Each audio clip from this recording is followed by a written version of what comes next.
Effectiveness is often confused with speed, doing more, responding faster, managing everything at once. But the 7 Habits of Highly Effective People argues that lasting effectiveness begins somewhere deeper, not with tactics, with principles. That is one reason this book has remained relevant for decades, because Stephen Covey is not mainly offering productivity tricks. He is offering a framework for how to think, decide, and live. And that makes the book bigger than its title first suggests. Stephen Covey was an author, educator, and leadership thinker who focused on character, responsibility, and long-term effectiveness. His argument is simple. Many people try to improve results without first improving the foundation beneath those results. They focus on technique before character, appearance before principle, reaction before clarity. And that usually creates shallow progress. The core idea of this book is that real effectiveness is built from the inside out, not from image, not from urgency, not from external pressure, but from principles that shape how you act over time. That is why the book begins with a distinction that still matters. There is a difference between personality ethics and character ethics. Personality ethics focuses on image, charm, communication, and surface behavior. Character ethics focuses on integrity, discipline, responsibility, and values. Covey argues that long-term effectiveness depends on character, and once you accept that, the rest of the book starts to make more sense. The first 3 habits are about personal effectiveness.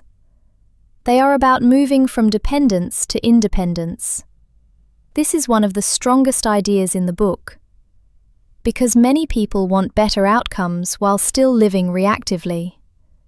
They want more control, but continue giving their attention to whatever happens around them. Covey pushes against that. The first habit is, be proactive. This does not mean being endlessly busy.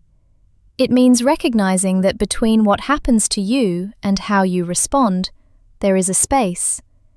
And in that space, you still have a choice. That idea is simple, but it is powerful, because reactive people blame mood, circumstances, pressure, or other people. Proactive people focus on what they can influence. That shift changes everything. The second habit is, begin with the end in mind. In other words, act with direction. Know what you are trying to build. Know what matters. Know what kind of person you want to be. Without that, effort becomes scattered. You may be active, but not aligned. The third habit is, put first things first.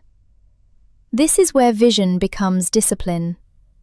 Once you know what matters, you still need to protect it.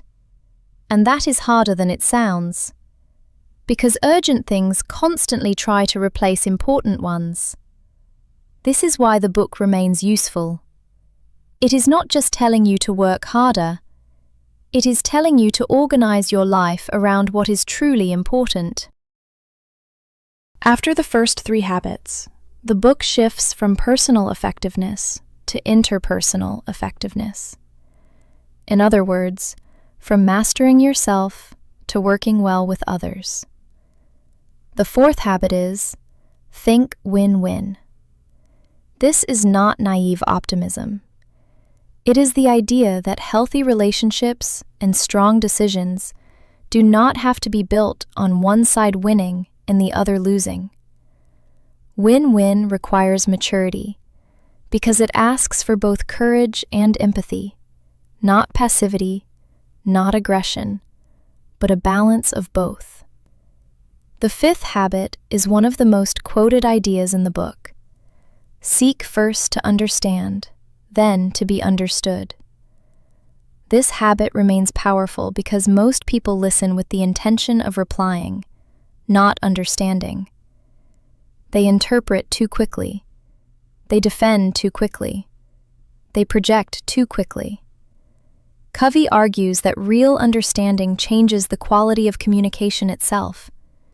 And once that happens, conflict often becomes easier to resolve. The sixth habit is synergize. This means valuing differences instead of treating them as threats. When people think differently, they often see that as friction. But Covey argues that difference, when handled well, can create better outcomes than uniformity. This is not always easy in practice, but the principle is strong, because closed thinking reduces possibility. Open thinking expands it. The seventh habit is sharpen the saw. This is Covey's way of saying that effectiveness has to be renewed. You cannot keep producing well if you never restore yourself. He divides renewal into 4 areas: physical, mental, emotional, and spiritual. What matters here is not the exact categories. It is the principle behind them. Maintenance is not optional. Without renewal, performance declines. And in that sense, this final habit supports all the others. One of the most useful things about this book is that it treats effectiveness as a system, not a collection of isolated tips. Each habit strengthens the others, and together, they create a model that feels more stable than most productivity advice. If you apply one idea from this book, let it be this: do not organize your life around what feels most urgent. Organize it around what matters most. That one shift improves decisions, attention, and relationships. Because many people do not fail from lack of effort. They fail from misalignment. And that may be one of the most practical insights in the entire book. Effectiveness is not just about getting more done. It is about making sure what you do is connected to what matters. Strength. The book is deep, structured, and principle-based. It gives readers a framework that still feels relevant decades later. Limitation. Its tone can feel formal, and some ideas may seem repetitive by modern standards. But even then, the underlying principles remain strong.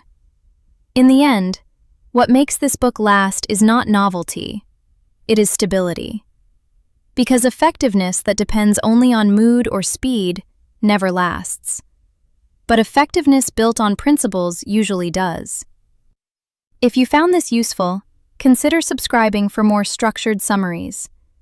And if you'd like to read the full book, the link is in the description.